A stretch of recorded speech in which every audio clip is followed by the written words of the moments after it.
जब उमर की माँ को उमर की याद आती है, जब खालिद सैफी की बीवी को खालिद सैफी की अपने पति की याद आती है, जब बच्चे उनके बिना बड़े हो रहे हैं और जब वो दर्द सहना मुश्किल होता है तो वो क्या करते हैं। और मैं ये उम्मीद और ये एक शिक्षा उनसे इसलिए लेने आई हूँ क्योंकि अक्सर ऐसा होता है आजकल कि जब मैं कोई बात कर रही होती हूँ, कई दिन मेरे पास ऐसे आते हैं जब मैं कैमरे के सामने बैठी होती हूँ, माइक मेरे पास होता है और मेरे पास कहने के लिए कुछ नहीं होता क्योंकि मैं इतनी निराशा से भरी होती हूँ। तो मैं उनसे ये पूछना चाहती हूँ कि जब आप निराशा से भर जाते हैं तो आप क्या करते हैं। आप मुझे वो उम्मीद दीजिए ताकि वो मैं उम्मीद फिर उन लाखों लोगों तक पहुंचाऊं जिनको हो सकता है आप तक उनकी पहुंच नहीं है, लेकिन मुझे लाखों लोग देखते हैं और मैं उस उम्मीद को, उस रोशनी को, उस आशा को, उस उत्साह को मैं उन तमाम लोगों तक पहुंचाऊं।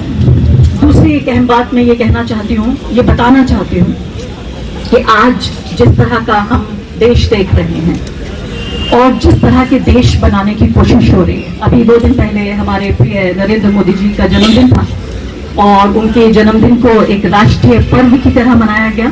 अभी मैं रास्ते में आ रही थी तो उनके जीवन पर एक प्रदर्शनी लगी हुई है, उनकी लाइफ की जर्नी पर।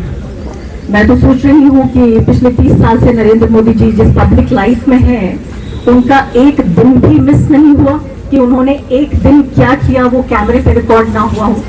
वो तो अपनी माँ से मिलने भी गए, तब भी कम से कम 20 कैमरे वहां मौजूद थे जो हर एंगल से कवर कर रहे थे। तो उनकी जिंदगी के तो सार्वजनिक और निजी पहलू भी हमें पता है, हर घंटे वो क्या कर रहे हैं हमें पता है। फिर भी उनकी जीवन को समझने के लिए प्रदर्शनी लगाई गई है। अखबार आप ये देखिए कि इंडियन एक्सप्रेस अखबार मोदी एक्सप्रेस अखबार बन गया। एक ऐसा अखबार जिसको पढ़ते हुए, जिसको समझते हुए मेरे जैसे लोगों ने पत्रकारिता सीखी। टाइम्स ऑफ इंडिया अखबार, मैं नाम लेके बात करती हूँ, बुरा मत मानिएगा, अखबारों की हो सकता है वो लोग भी यहाँ मौजूद हो। टाइम्स ऑफ इंडिया अखबार जो है वो टाइम्स ऑफ इंडिया तो नहीं बचा, टाइम्स ऑफ मोदी हो गया। 25-26 पन्नों के अखबार में 21 पन्नों पे एडवर्टाइजमेंट था, विज्ञापन था। तो एक ऐसे दौर में जहां पब्लिसिटी का ये आलम हो कि शाहरुख खान और आमिर खान और आलिया भट्ट और हमारे मुकेश अंबानी जी, अडानी जी का नहीं आया, उनकी विश नहीं आई, मुझे पता नहीं क्यों नहीं आया, वो बिजी थे शायद वो आर्टिकल्स डिलीट कराने में, जो 138 आर्टिकल्स डिलीट करने थे लोगों को। तो ऐसे वक्त में जहां हर्षोल्लास के साथ एक ऐसे व्यक्ति का जन्मदिन मनाया जा रहा हो जिसकी पॉलिटिक्स का शिकार कम से कम 100 करोड़ लोग हैं इस देश में, आप उन लोगों के साथ खड़े हैं। मैं उन लोगों के साथ खड़े होने आई हूँ जिनको ये कहा जा रहा है। मैं यहाँ पहुंची हूँ तो मुझे कई लोगों ने कहा कि यहाँ मत आइए, आप क्यों जाना चाहती हैं? कोई नहीं जाना चाहता। एक दौर ऐसा होता था भारत में जब लोग अपराधियों के साथ खड़े होने में डरते थे। आज लोग पीड़ितों के साथ, डिफेंडर्स के साथ खड़े होने में डरते हैं।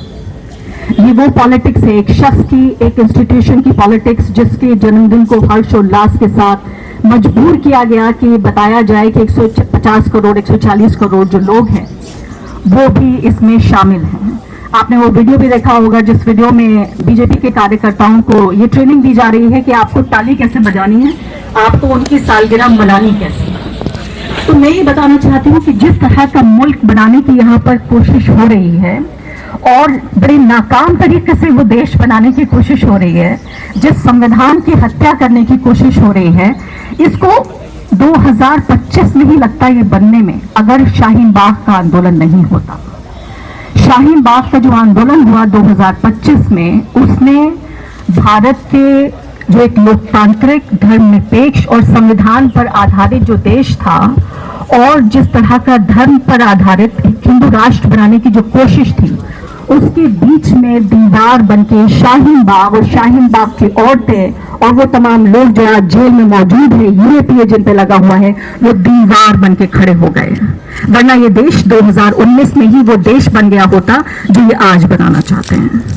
तो मैं ये कहना चाहती हूँ कि मैं एहसानमंद हूँ उमर खालिद की, सैफी साहब की, तमाम वो 9 लोग जिनको बेल बना की गई है, वो 18 लोग जो जेल में हैं, वो हजारों औरतें जो जेल से बाहर हैं, वो दर्जनों लोग जिनको अंडरग्राउंड होने के लिए मजबूर कर दिया गया है, क्योंकि मुझे ये लगता है कि शाहीन बाग कोई ऐसा आंदोलन नहीं था जो खत्म हो चुका है। शाहीन बाग हमारे घरों में जिंदा है, हमारे दिलों में जिंदा है।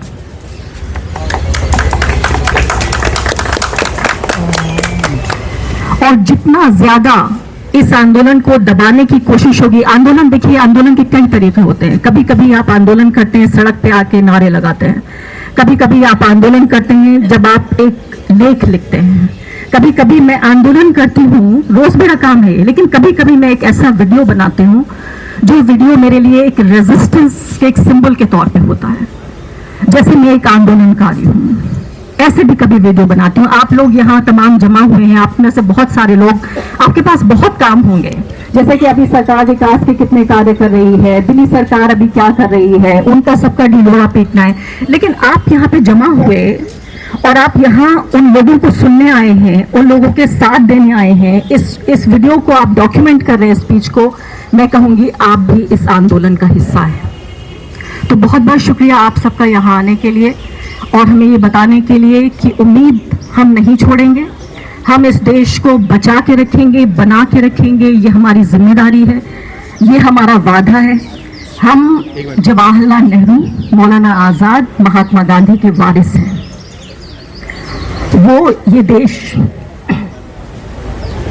हमें सौंप के गए हैं और ये हमारी जिम्मेदारी है कि जिस शक्ल में, जैसा सपना उन्होंने देखा था इस देश को बनाने का, हम इस देश को वैसा बनाने और बचाने के लिए हर मुमकिन कोशिश करेंगे।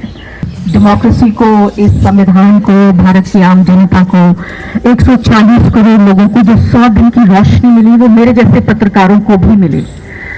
उसको मैंने एक्टिवली कवर किया और उस वक्त मेरे पास कहने के लिए इतना कुछ होता था कि मैं एक दिन में 3 और 4 वीडियोस कवर करती थी, यानी वीडियो पोस्ट करती थी और उसके बाद आर्टिकल्स भी लिखती थी, उसके बाद ट्विटर पोस्ट भी लिखती थी, फेसबुक पे भी लिखती थी, इंस्टाग्राम पे भी लिखती थी। यानी मैं आपको ये बताने की कोशिश कर रही हूँ कि वो जो वक्त था वो विचारों का दौर था, वो वक्त था जो एक उम्मीद का दौर था, रोशनी का दौर था, कहने के लिए बहुत कुछ था, सुनने के लिए बहुत कुछ था। और वो एक ऐसे 100 दिन थे जिसने भारत को एक ऐसी दिशा दी, जिस दिशा और जिस एक ऐसा पैमाना सेट कर दिया कि हम अब उस पैमाने से पीछे जाने को तैयार नहीं हैं। उसने अब पूरी एक मैं कहूँगी जनरेशन को, पूरी एक नस्ल को, पूरी एक पीढ़ी को आवाज दी। और आज जो यहाँ लोग बैठे हैं, मैं सबसे पहले तो कहना चाहती हूँ कि वो विक्टिम नहीं है।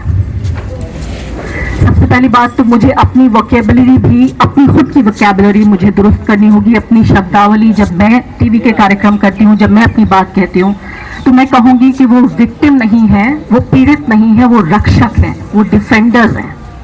तो सबसे पहले मैं शुरुआत करना चाहती हूँ ये कहते हुए कि मैं यहाँ पर आई हूँ कुछ कहने नहीं, मैं जो यहाँ फैमिलीज आई हैं, जो रक्षकों की, डेमोक्रेसी डिफेंडर्स की फैमिलीज हैं, वो माएँ और वो बाप और वो बहन और वो भाई हैं जिन्होंने ऐसे बेटे और बेटियों को जन्म दिया जो दुनिया के सबसे बड़े लोकतंत्र को डिफेंड कर रहे हैं। मैं उन्हें सलाम करने आई हूँ। तो सबसे बड़ी बात तो मैं यही कहना चाहती हूँ। दूसरे, मैं ये नहीं कहना चाहती कि मैं उन्हें कोई आशा देने आई हूँ, कोई उम्मीद देने आई हूँ, कोई ढांढस बनाने आई हूँ। मैं यहाँ ये कहना चाहती हूँ कि मैं उनसे कुछ उम्मीद लेने आई हूँ। मैं उनसे ये पूछने आई हूँ कि जब आपके जीवन में, आपके दिन में जो सबसे अंधेरे, सबसे डार्क जो लम्हे होते हैं,